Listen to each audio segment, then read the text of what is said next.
Hello. Hello. It's like Adela. I wonder how the mic sounds with the hood up.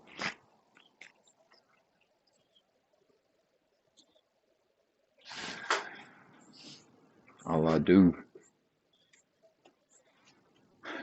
is, like, if I'm going to be doing a recording, what's the most important thing to talk about? Some would say the information war.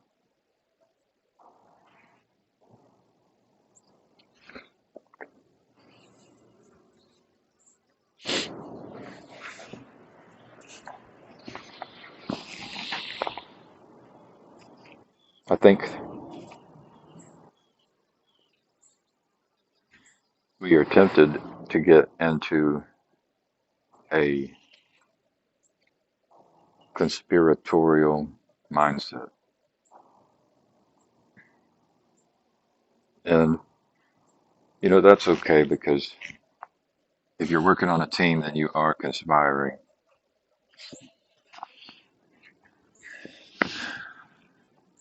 What it comes down to is the goals of the team.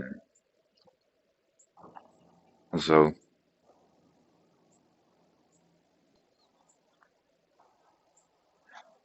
what if we could love our enemies and understand their perspective while they're doing the conspiracy?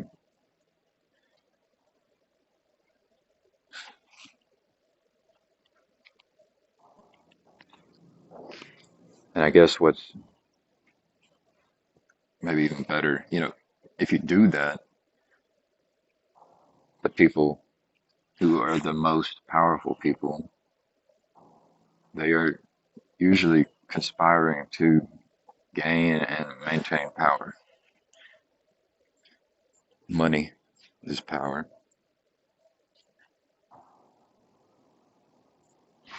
Attention, like directing people's attention, is power. And you can direct people's attention with money. But that doesn't answer the question of why does the average human being go along with it. And I'm reminded of a story. I like to I like to run, I like to jog, or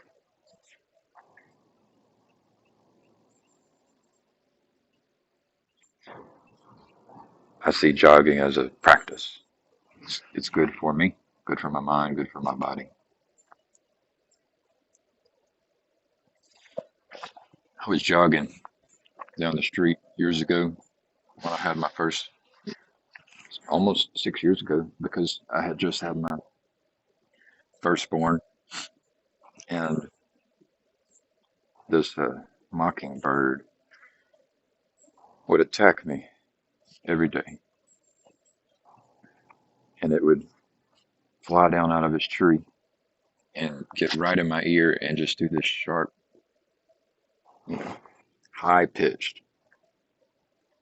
um, like a scream in my ear. And I'd be running down the street, shaking my hands, trying to keep it away from my ear. It probably looked hilarious to anyone driving by. Just this jogger being attacked by a mockingbird. And this happened every day. And you know, I look for meaning in everything. This is why you can find meaning in your holy book. Because you can find meaning in your washing machine. You can find meaning in anything. There's an interpretation that's happening by you, your subconscious. And your subconscious is trying to be helpful.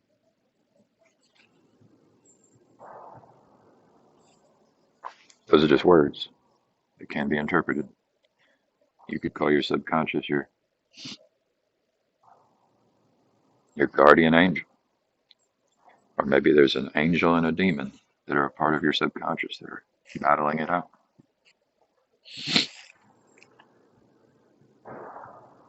This mockingbird taught me. And what I learned is the mockingbird was a parent. It was protecting its offspring. And I learned that I was becoming someone who was becoming or being overprotective. And I struggle with that. And then once I learned my lesson, that mockingbird left me alone. I thought about killing that mockingbird. But it wasn't until I actually just learned my lesson. And that's ultimately what a lot of people are doing.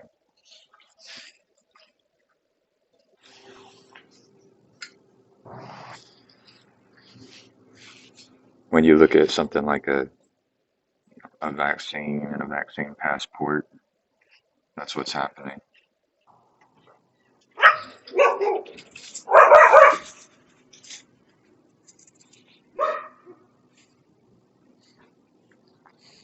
The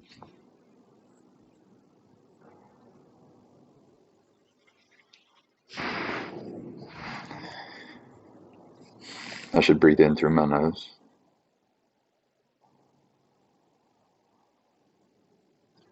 And I should try not to overbreathe. You can join my Discord if you want to know why.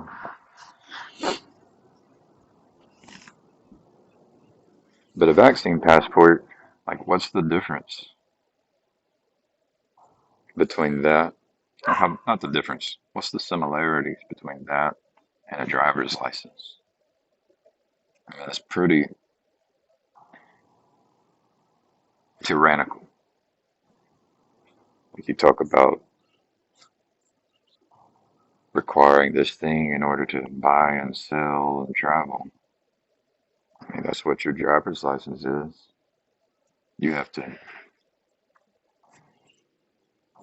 and the reason is because of these overprotective human beings. Like, if you want to still man all the people who fall in line behind the tyranny, it's who are willing to give up freedom for security and give up other people's freedom for security, is primarily related to being overprotective. Second, the secondary reason is ignorance, laziness. Ignorance and laziness go hand in hand as they stroll up the hill and the mockingbird is no longer there because some hunter killed it.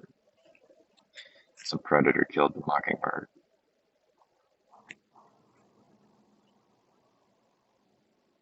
There is a book, To Kill a Mockingbird.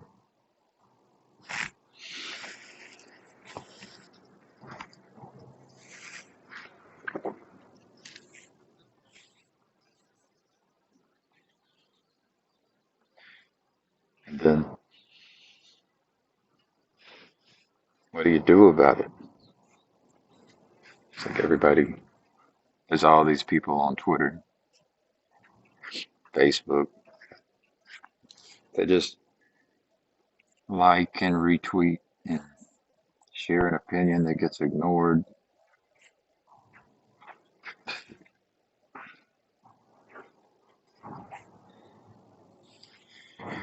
And I think it's really addictive. So you get overprotective spirit, and you have this spirit that's addicted.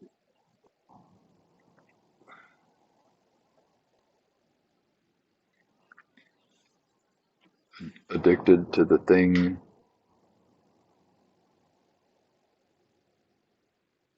that's temporary. You can do a tweet. You can go to the ballot booth. You can eat a cookie. You can take that cancer stick.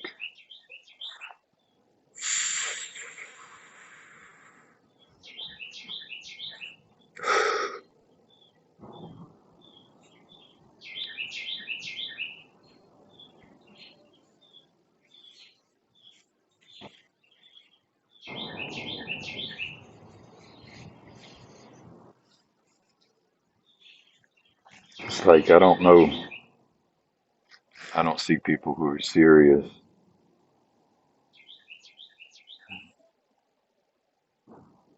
It's like don't complain about Twitter unless you're willing to solve that problem. Don't complain about the government unless you're willing to solve that problem.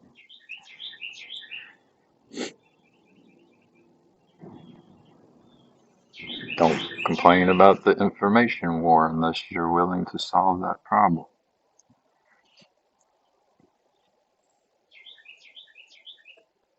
And it's the answer, like the first step is that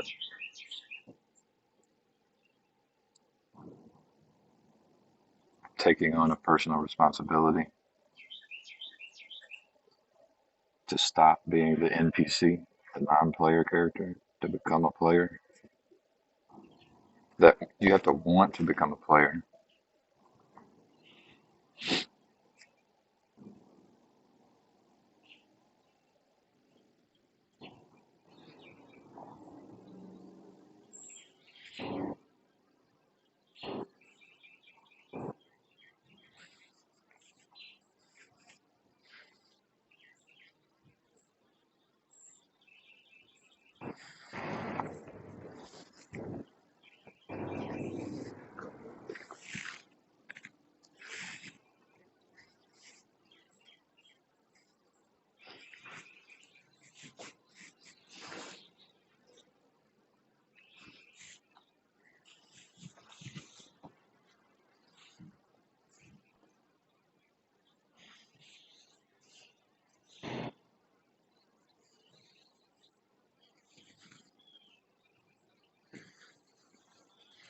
It's like we're in a beautiful situation.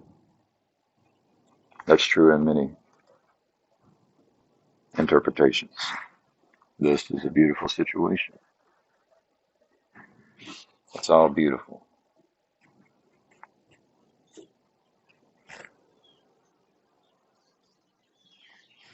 I'm thinking of Jonathan Pajot complaining about a vaccine passport.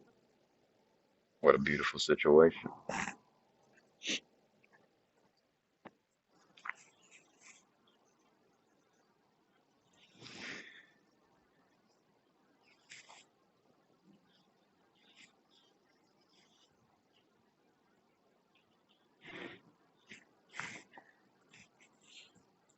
Stepping up, becoming a player, it's more than just creating a video and doing a tweet.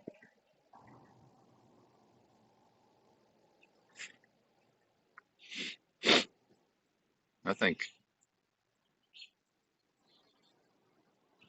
the solution to the problem, no matter what the problem is, you know, it exists. There's multiple solutions. And some of those solutions are really good. They have the trade-offs are acceptable to everyone, even your enemies. Notice how nobody wants to talk about solutions.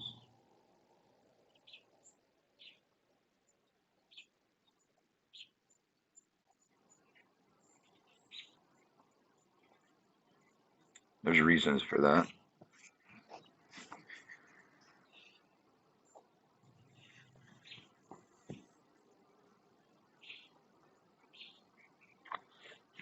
When the problem, yeah, as the problem gets harder, the chances that you will need help as an individual increase. Like the problem can become so hard that the solution requires more than the individual. This is where the individualism falls apart.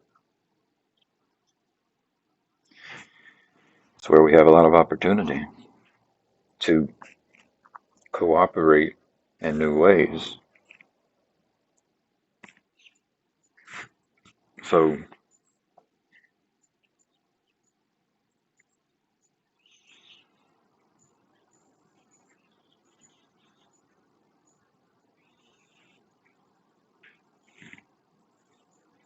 all great movements and significant changes throughout society and throughout history start with small groups of people cooperating.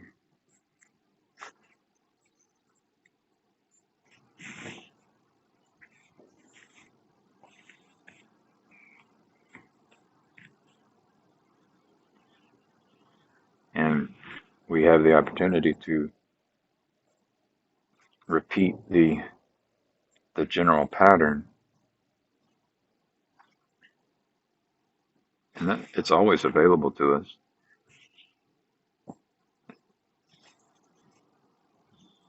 When, at what point will the person and the people sacrifice the comfort and security, step into the unknown, find their group, find their network, find their team who share a common goal, share common rules, strategies, processes, technology.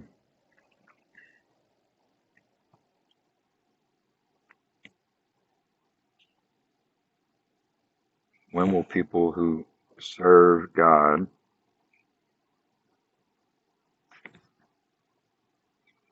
God is love, when will people cooperate in order to solve the problems?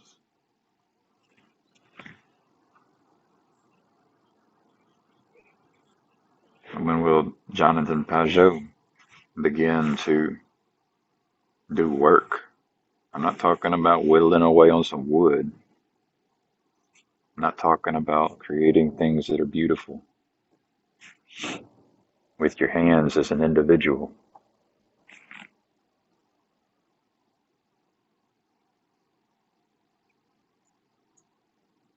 I'm glad I added those prepositional phrases.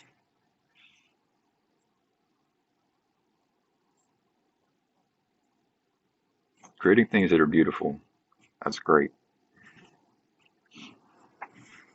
But we have to learn how to cooperatively create things that are beautiful. Like you're whittling away at some kind of wood, creating an icon. That's just practice. It's like the minor leagues. It's not even that. It's like you're playing like youth baseball. What do they call it? In the South, they call it Dixie Youth. More broad, they call it Little League. Yeah. Jonathan Pajot is in the Little League. I think Jordan Peterson is in this phase, has the opportunity to step into the minor leagues. Maybe he's doing that. Maybe it's collegiate. So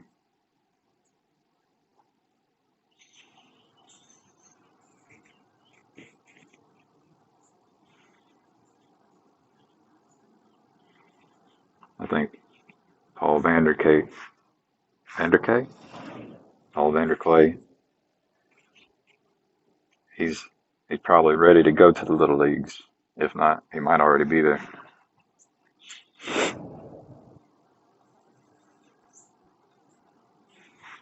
So let's play ball. Let's play some baseball.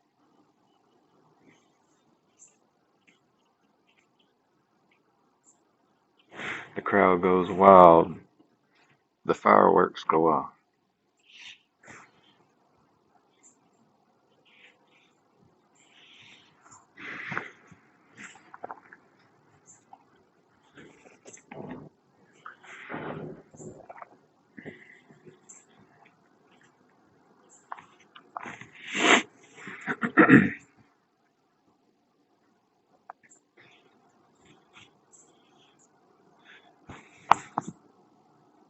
I helped bring Jacob Faccirecci's idea into existence.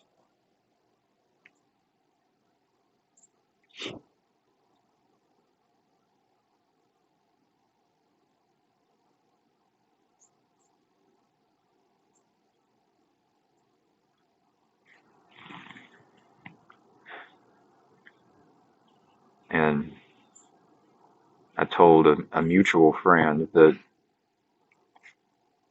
that technology is ultimately unnecessary because we already have all the tools we need. But when I create a tool that you imagine, you get to see that I'm not just some liar. I actually have skills. I'm actually willing and able to serve.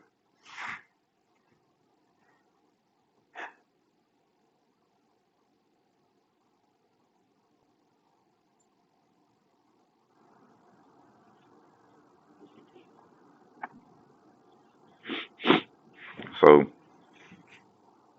I could build a tool to help Jacob Faccirecci grow his business. We could build an insurance company that shows all the other insurance company how to do it, how it's done, how to serve people. Because Jacob Faccirecci is an individual, and his capacity, his capability of serving people with his busyness is limited.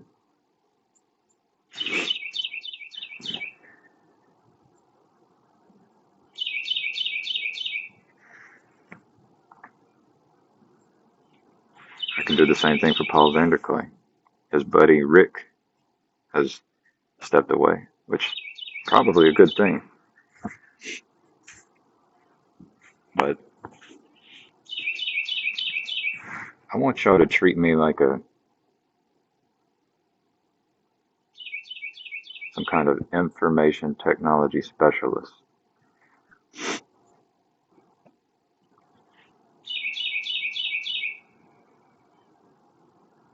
You tell me your goals, you tell me your problems. I'll show you options, solve those problems, and we go over the trade-offs. Then make a decision. We might decide to implement a solution. We will have heuristics to determine if the solution was beneficial. We form networks, we learn and we teach, and our ability to serve grows exponentially.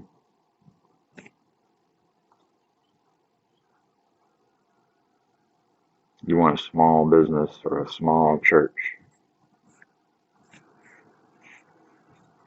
Yeah. You want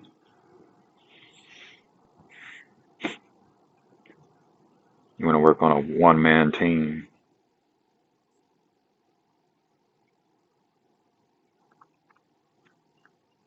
That your potential is limited. It's okay.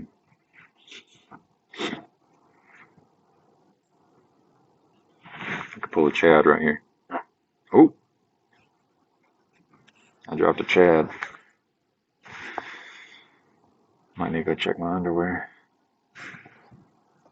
If I wore underwear.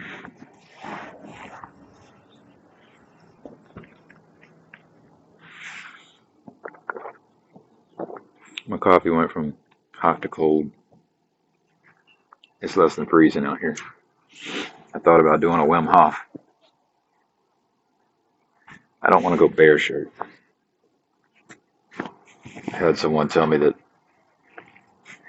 if I were to go, I tried going bare shirt, and they said I'm less likely to watch this, and my wife is less likely to watch this. And I understand.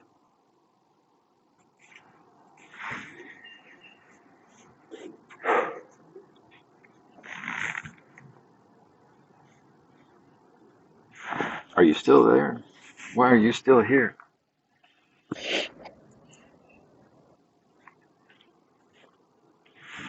I scroll through Twitter and see nothing. I scroll through YouTube.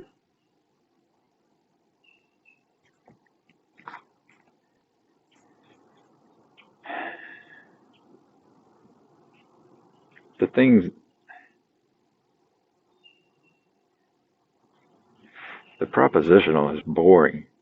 It's so boring. Gotta wipe my nose.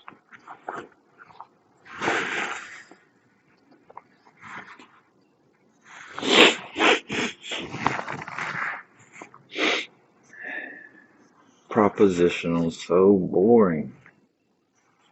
Shit. I did it. I did it a long time.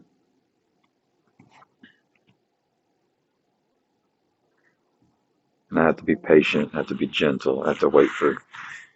I mean, this is what you do: is you explore that propositional space. This is that path.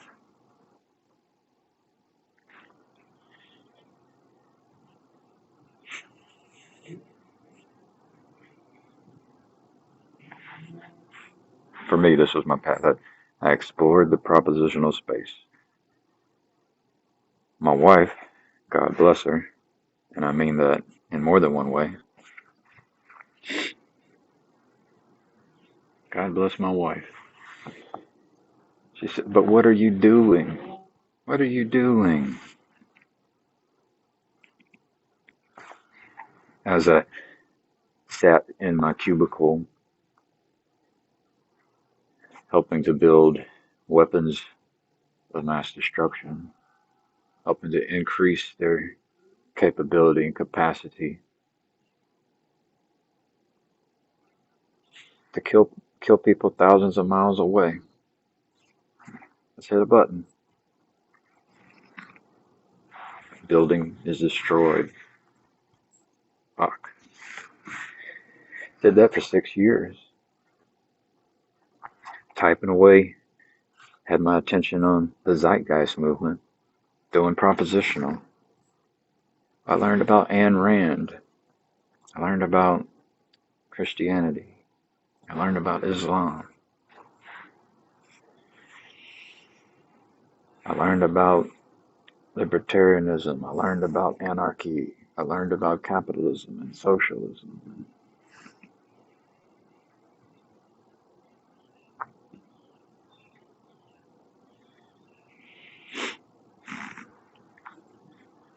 I remember a guy named Frank, and he got so mad because even then I had learned, I was practicing Minerval arts back then, and Frank would get so mad, and I remember he said, "If you don't take a position, then I can't take that position down." It's like, yeah, if you don't take a position, you can't be brought down. I was agnostic about everything.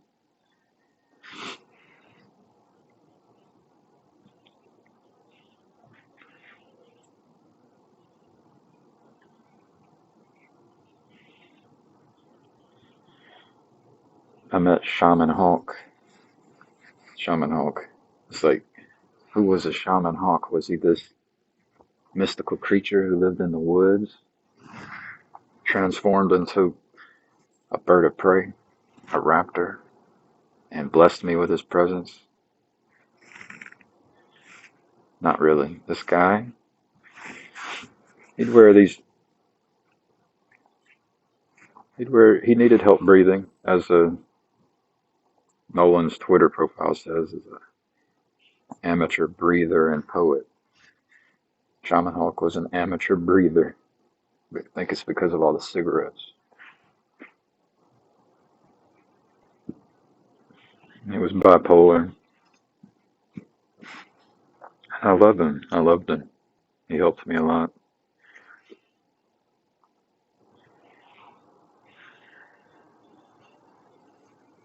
But he pointed me at some new information, new propositions. And what really moved me out of that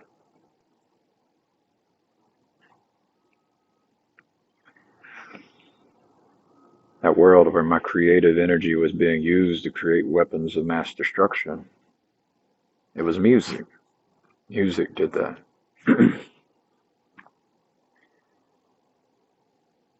Shaman Hawk pointed me at Nako in Medicine for the People, where Nako's playing the piano and his friend is playing this box drum. What I give to my people, yeah, an opportunity to be free of it. He was playing music with a guy named Dustin Thomas. And Dustin, my wife and I called him the fairy. He looked like a fairy up there just prancing and dancing and smiling and joyful. I even bought one of his albums. And he's the one who he gave me the spirit of love. I got to taste it a little bit more. This was before children. And I decided instead of weapons of mass destruction, I would try to create weapons of mass construction. I had a dream. I met Nako and Medicine for the People, with Medicine for the People, but I met Nako, and I met Dustin Thomas, and I met Michael Franti. And they told me, they brought a piece of paper to me, gave me a quill, asked me to sign my name, and I promised that I would acknowledge the light. Signed my name. So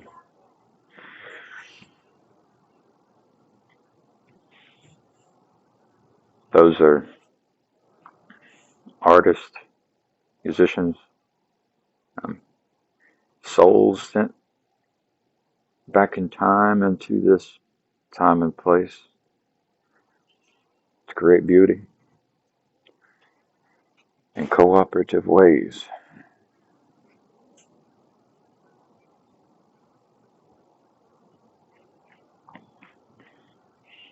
The most meaningful project I'm working on right now.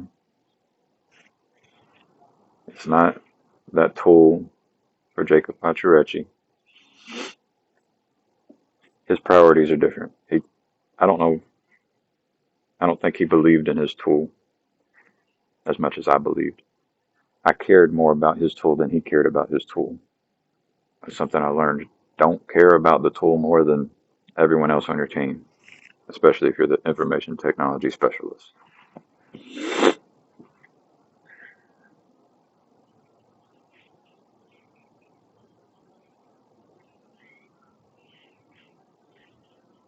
It's not Mr. Griswold's tools. I built a tool or two for him. It's it's Jason Delport. I say that, and that name might not mean anything right now. Jason Delport.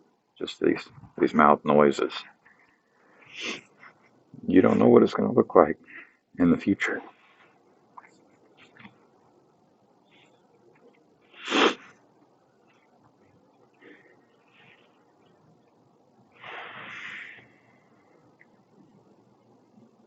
It's hard to talk when you start cracking up and tears.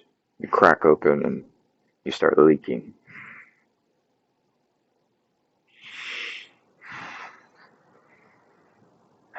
I need to be a husband and a father pretty soon.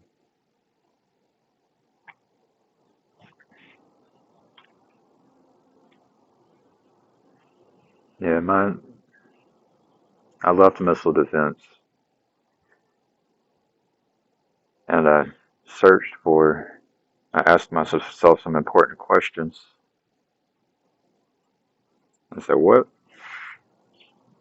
should I learn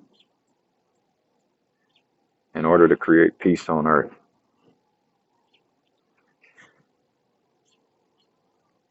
A more fundamental question before that was, do I want the creation that I am helping to create to be used? Oh, I did not want my creation to be used. So as a creator, I've discovered some creative principles, and I built a website for Jason Delport.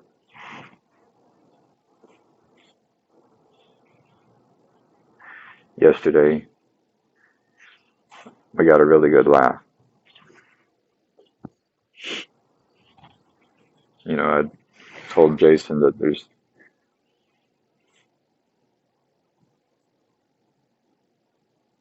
the word I have now, just listening to some John Vervaeke, is collective intelligence. But I think collective intelligence is it might be more metaphysical than John understands. It might be. But I don't understand John's conception of collective intelligence.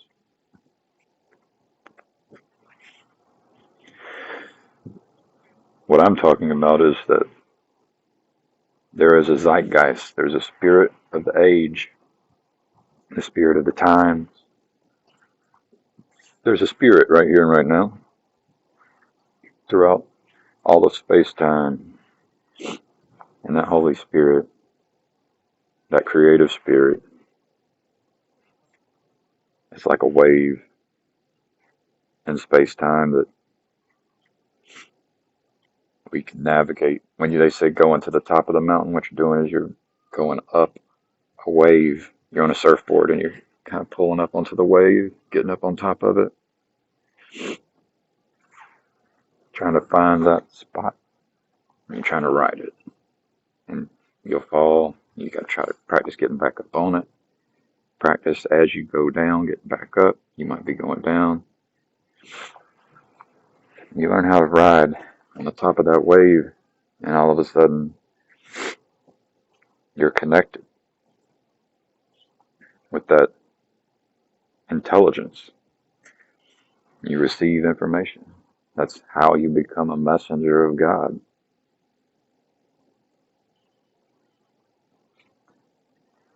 And so, I will receive messages, and then I'll see other people receive the messages. And so, from my perspective, especially the arrogant version of myself, I would say, I thought of that idea. And even if you go spiritual, I noticed it before those people. And honestly, I don't know if I noticed it. Those other people may have noticed it 10 years ago. That wave, maybe it can be noticed over long periods of time.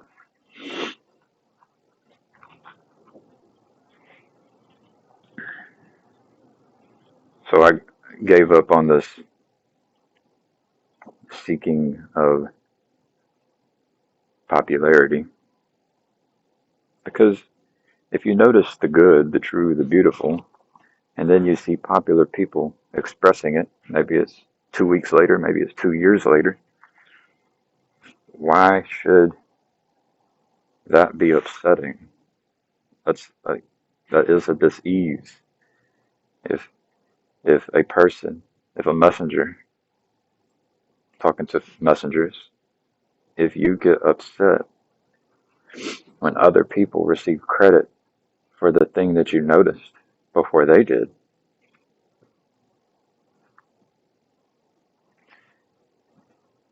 it means there's some self-work. Like, there should be joy when the good, true, beautiful is noticed. And everyone has that opportunity to notice it if they're trying to connect with God, if they're trying to connect with that ideal Holy Spirit for the spirit of the time.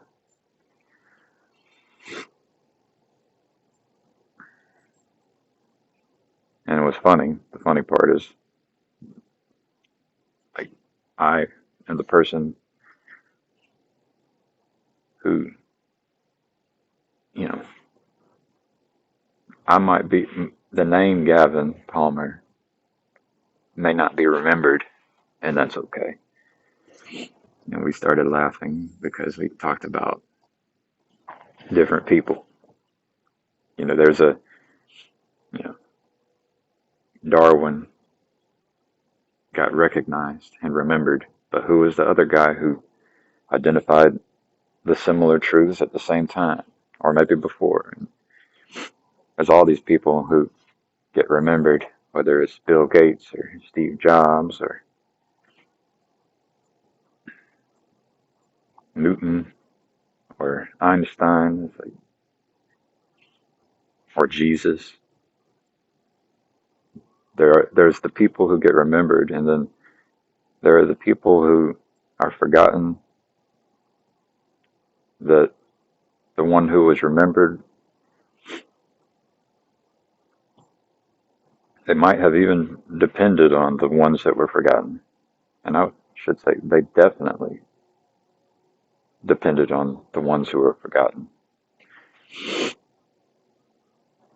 And that's okay. Like, to be the person who whispers into the ear of the people who are remembered.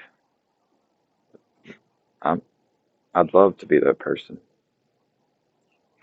I want to be that person. So it is funny, but it's like try to remember the person who helped Bill Gates or Steve Jobs. Who were those people? Their right-hand man. Who was the right-hand man? Who was the one at the right hand or the left hand? Who are those? And they aren't remembered, even though they were vital. And that's okay. There's a personality type that, for the people who are at the right hand, who it's the best place for them to be.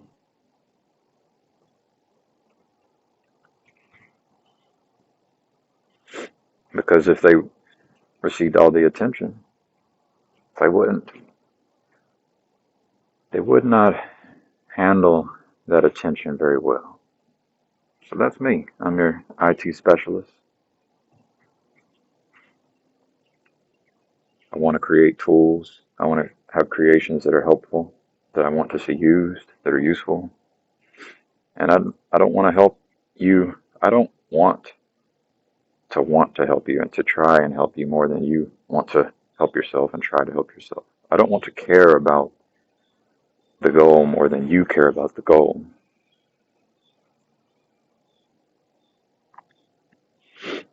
Maybe just a little bit. I might care just a little bit more than you,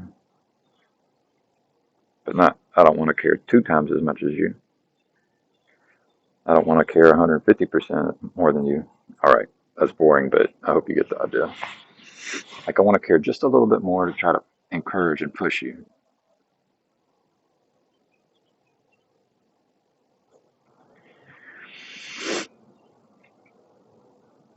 Yeah, I want to see you who are listening right now become the best version of yourself. Have success seeking the ideal and becoming the ideal cooperatively, and I want to help.